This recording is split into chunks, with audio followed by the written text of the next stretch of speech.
নমস্কার বন্ধুরা, আমার আজকের ব্লগে সমস্ত দর্শক বন্ধুকে অনেক অনেক স্বাগত। এখন আমি আছি ইন্ডিগো ফ্লাইটে, ঘুরতে যাচ্ছি লে। আমাদের মোট 20 দিনের ট্যুর। ঘুরে দেখব লাদাখের বিভিন্ন শহর, সৌমরালি lake, Pangong lake, Kargil, Padum, Sumur, district, Hanle, আরও অনেক শহর, অনেক জায়গা এবং সেখানকার দর্শনীয় স্থানগুলি। লে এয়ারপোর্টে আমাদের গাড়ি বলা ছিল, ওই গাড়িতে মালপত্র গুছিয়ে নিয়ে আমরা যাত্রা শুরু করলাম।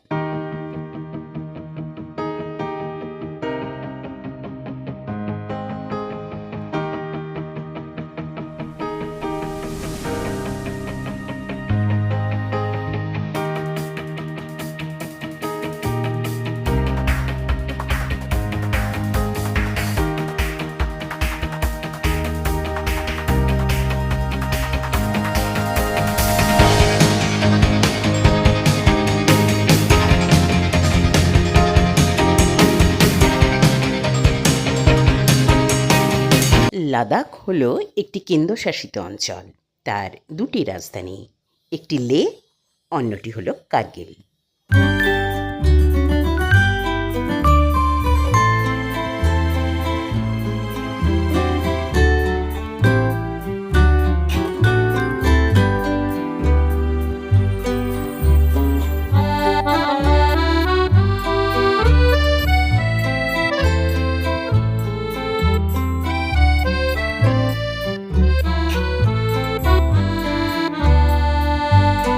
এটা আসলে মরুভূমি।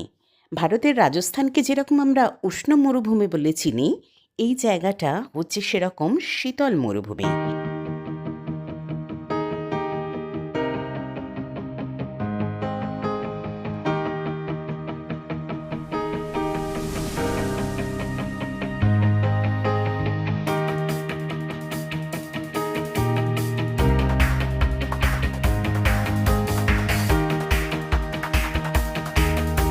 আজকে আমি আপনাদেরকে সঙ্গে নিয়ে ঘুরতে যাচ্ছি সিয়াচেন বেস ক্যাম্প। সমুদ্র থেকে আমরা গিয়েছিলাম এই সিয়াচেন বেস ক্যাম্পে। আজকে আমরা যেখানে যাচ্ছি এই অঞ্চলটা সমুদ্রপৃষ্ঠ থেকে 19,000 ফুট উঁচুতে অবস্থিত। বছরের বেশিরভাগ সময়ই এই জায়গাটা পুরো বরফে ঢাকা থাকে। আমরা গ্রীষ্মে নয়, বলা যায় বর্ষায় এসেছি, জুলাইয়ের শেষ এবং অগস্টের প্রথম 10 দিন। আমরা অল্প একটু বৃষ্টিও পেয়েছি। আমাদের গাড়ির ড্রাইভার, লাদাখের ছেলে গুরমত, বলছিল অক্টোবর থেকে আবার বরফ পড়া শুরু হবে। এই যে বাঁ দিকে সবুজ বোর্ডে লেখা দেখছো বেস ক্যাম্প 1, এবারে আমরা সিয়াচিন বেস ক্যাম্পের মধ্যে ঢুকে গেলাম। বেস ক্যাম্পে ঢোকার মুখেই একজন সোলজার এসে আমাদের গাড়ি আটকালেন এবং জিজ্ঞাসা করলেন আমাদের মধ্যে কেউ মিলিটারি অথবা এয়ারফোর্সের কোনো কেউ আছেন নাকি। তো ভাগ্যবশত আমাদের গ্রুপের মধ্যেই, আমাদের যে 6 জনের গ্রুপ আমরা গিয়েছিলাম তাদের মধ্যেই একজন এয়ারফোর্সের অফিসার ছিলেন। তো তার কার্ডটা দেখাতে আমাদের সুবিধে হয়ে গেল, আমরা ভেতর পর্যন্ত যেতে পারলাম। কিন্তু ওনারা বলে দিলেন যে এখানে কোনো ভিডিওগ্রাফি করা যাবে না, এটা কোনো শুটিং প্লেস নয়, এটা বীর শহীদদের, তাদেরকে শ্রদ্ধা জানানোর জায়গা। আপনারা চাইলে এখানে স্টিল ফটো নিতে পারেন, কিন্তু ভিডিওগ্রাফি করা যাবে না। আসলে ভারতবর্ষের মানচিত্রে লাদাখের পজিশনটা দেখলেই বোঝা যাবে। তার পশ্চিম দিকে পাকিস্তানের বর্ডার আর পূর্ব দিকে চীনের বর্ডার। দেশের সুরক্ষার কথা মাথায় রেখে এখানে এই রকম নিয়ম। বিস্তীর্ণ অঞ্চল জুড়ে রয়েছে ওখানে মিলিটারি ক্যাম্প, এবং যতদূর চোখ যায় দেখলাম কাঁটা তার দিয়ে ঘেরা, কাঁটা তারের বর্ডার রয়েছে। আর আমার পিছনে সিয়াচেন গ্লেসিয়ারটা পরিষ্কার দেখা যাচ্ছে। সত্যি ভাবতে অবাক লাগে যে কত কষ্ট করে, যেখানে বছরের বেশিরভাগ সময় বরফের নিচে থাকে যে জায়গার উষ্ণতা, ওই প্রচণ্ড ঠান্ডার মধ্যে দাঁড়িয়ে এখানে সোলজাররা আমাদের দেশকে দিনের পর দিন রক্ষা করে যাচ্ছে, আমাদের সুরক্ষা দিয়ে যাচ্ছে, আমরা যাতে নিশ্চিন্তে ঘুমোতে পারি। আমি এখন দাঁড়িয়ে আছি সেই পবিত্র শহীদ বেদির সামনে, যেখানে 2012 সালের 25শে জুলাই চীন অতর্কিতে ভারতবর্ষ আক্রমণ করে এবং সেই যুদ্ধে অনেক অনেক ভারতীয় সৈনিকের মৃত্যু হয়েছিল। বেদির ওপরে যে জাতীয় পতাকার নিচে যে সিঁড়ি করা রয়েছে, ল্যাডার করা রয়েছে, সেখানে ছোট ছোট সৈনিকদের সিম্বল করা রয়েছে এবং মানে করা হয়েছে যে তারা মাতৃভূমি রক্ষার জন্য তারা স্বর্গে গেছে। ওই পাহাড়ের উপর অত ঠান্ডায়, যেখানে -40 ডিগ্রি -50 ডিগ্রি সেন্টিগ্রেড টেম্পারেচার থাকে, সেখানে সৈনিকরা কীরকম টেন্টে থাকে, কীরকম পোশাক পরে অত ঠান্ডার মধ্যে নিজেদের সারভাইভ করার জন্য, কীরকম স্লেজ গাড়ি করে, বরফের উপর দিয়ে যে গাড়ি যায় সে গাড়ি করে এক জায়গা থেকে অন্য জায়গায় যায়, এবং সিয়াচেন যুদ্ধে কীরকম অস্ত্রশস্ত্র ব্যবহার হয়েছিল, এগুলো যখন আমরা লেতে এসেছি হল অফ ফেমে, এর সংগ্রহশালায় সমস্ত সেগুলো দেখানো এবং সাজানো আছে। সেখান থেকে আমি সমস্ত সংগ্রহ করেছি। ওই লের হল অফ ফেমে আমরা একটা অডিও ভিজুয়াল শো দেখলাম। সেই শোয়ের মাধ্যমেও ওনারা মানুষের মধ্যে জানাবার চেষ্টা করছে যে আমরা যে স্বাধীনতা উপভোগ করি, সেই স্বাধীনতা বা দেশের সুরক্ষা, যে নিশ্চিন্তে আমরা থাকি, সেই সুরক্ষা কত কষ্ট করে সোলজাররা আমাদের দেয়।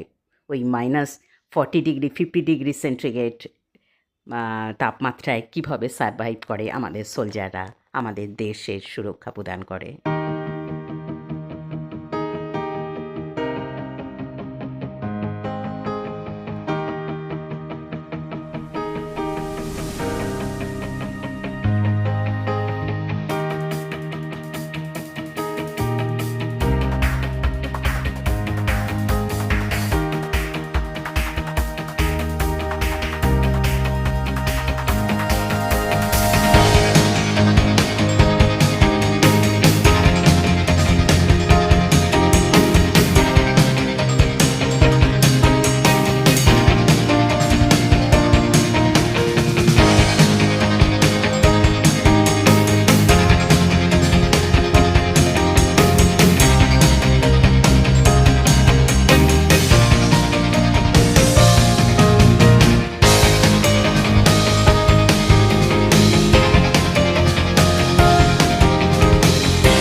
এবার আমাদের হোটেলে ফেরার পালা।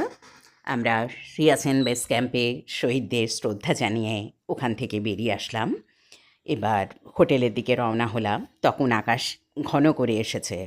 তো আবার আসার পথে সোলজার আমাদের গাড়ি আটকালেন এবং বললেন যে আমরা এখানে 12টার মধ্যেই আর কি সবাইকে এখান থেকে বের করে দেন ওনারা, কারণ 12টার পর থেকেই ওয়েদার খারাপ হতে শুরু করে। তখন আর কোনো গাড়ি আসলে আর তাদেরকে ভেতরে ঢোকার পারমিশন দেয়া হয় না। সিঁড়িতে ওঠার দুদিকে যে গোল্ডেন কালারের প্লেট দেখছো, তাতে ইংলিশে লেখা আছে একজন সোলজারের কাছে তার স্বর্গের থেকে জন্মভূমি অনেক প্রিয়। যেমন আমাদের মুক্তির মন্দিরে সোপানতলে গানেতেও আছে একই কথা। যারা স্বর্গগত তারা এখনও জানে স্বর্গের চেয়ে প্রিয় জন্মভূমি, এসো স্বদেশ ব্রতে মহাদীক্ষালোভে, সেই মৃত্যুঞ্জয়ীদের চরণ চুমে। সেই মৃত্যুঞ্জয়ীদের চরণ চুমে আমি আমার ভিডিও এখানেই শেষ করলাম। ভালো লাগলে please do subscribe, share, comments and like. আবার দেখা হবে অন্য আরেকটি ভিডিওতে।